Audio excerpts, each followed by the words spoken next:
আমাদের জীবনের সবচেয়ে বড় আশীর্বাদ হয় নিঃসঙ্গতা। একা থাকা মানে একা হয়ে যাওয়া নয়, বরং নিজের ভেতরে মানুষটাকে খুঁজে বের করা।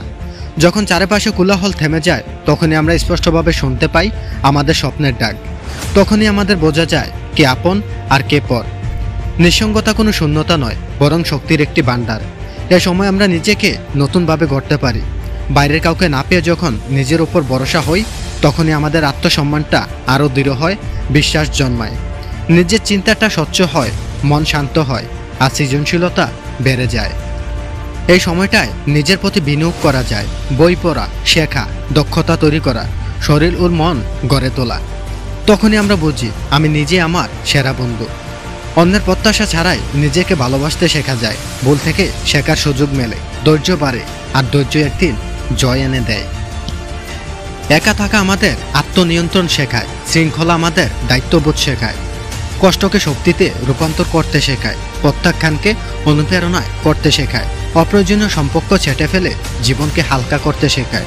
লক্ষ্য পরিষ্কার হয়, আর বোঝা যায় আসল সুখ ভেতরেই আছে। যত বেশি তুমি একা থাকবে, তত বেশি তুমি সাহসী হবে। সাহসী হলেই তুমি স্বাধীন হবে। স্বাধীন হলেই তুমি শক্তিশালী, আর শক্তিশালী মানুষকেই বিশ্ব সম্মান করে। নিঃসঙ্গতার প্রতিটি মুহূর্ত এক একটি বিনিয়োগ, যা তোমাকে অন্যদের চেয়ে আলাদা করে। আজকের এই নীরবতা, একাকিত্বর গল্পই হবে তোমার আগামী দিনের জয়ের গল্প। তুমি আজ একা, কাল সবাই তোমাকে চিনবে। একা থাকো, শিখো, বেড়ে ওঠো, নিজের আলো ছড়াও। মনে রেখো, সবচেয়ে বড় বিপ্লব হয় নিঃসঙ্গতায়, আর সেটা শুরু করো একা থাকো। একা থাকা মানে ভেঙে পড়া নয়, বরং দাঁড়িয়ে ওঠার সহজ একটি উপায়। যখন তুমি একা থাকো, তখন তোমার সময়টা সম্পূর্ণরূপে তোমারই হয়ে থাকে। এই সময় তুমি নিজেকে চেনো, নিজের ক্ষমতা আবিষ্কার করো। একা থাকার মুহূর্তগুলো হলো আত্মার সাথে আলাপের সময়। এটা হলো ভেতরের স্বপ্নগুলোকে জাগিয়ে তোলার সেরা একটি সুযোগ। নিঃসঙ্গতা তোমাকে শেখায় কৃতজ্ঞতা, যা আছে তার মূল্য বোঝায়, আর যা নেই তার জন্য দুঃখ কমায়। তুমি শিখে ফেলো, সুখ অন্যের হাতে নয়, সুখ তোমার হাতে আছে। তোমার সুখ ভেতরে।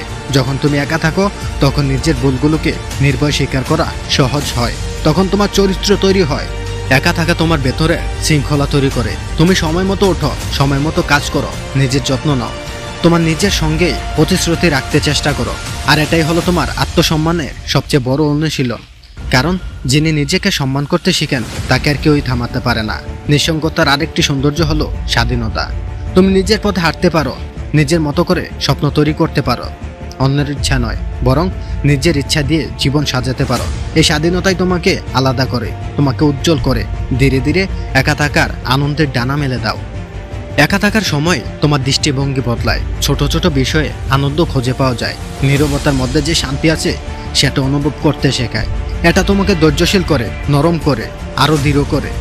তুমি শিখো, তুমি শিখে ফেলো, সবার ভালোবাসা নয়, নিজেকে ভালোবাসায় সবচেয়ে বেশি প্রয়োজন। আর এইভাবেই তোমার নিঃসঙ্গতা হয় তোমার শিক্ষক। এটা তোমাকে গড়ে তোলে একজন সচেতন, সাহসী এবং আত্মবিশ্বাসী মানুষে। তুমি হয়ে ওঠে এমন একজন মানুষ, যিনি নিজের আলোয় আলোকিত করে অন্যদের পথ দেখায়। আর এই পথ চলাটা একদিন তোমাকে নিয়ে যাবে শিখরে, যেখানে সবাই আসবে, কিন্তু সেখানে কেউই পৌঁছাতে পারবে না। না, সেখানে আর কেউই পৌঁছাতে পারবে না। ভিডিওটি ভালো লাগলে চ্যানেলটিকে সাবস্ক্রাইব করে পাশে থাকো। ধন্যবাদ।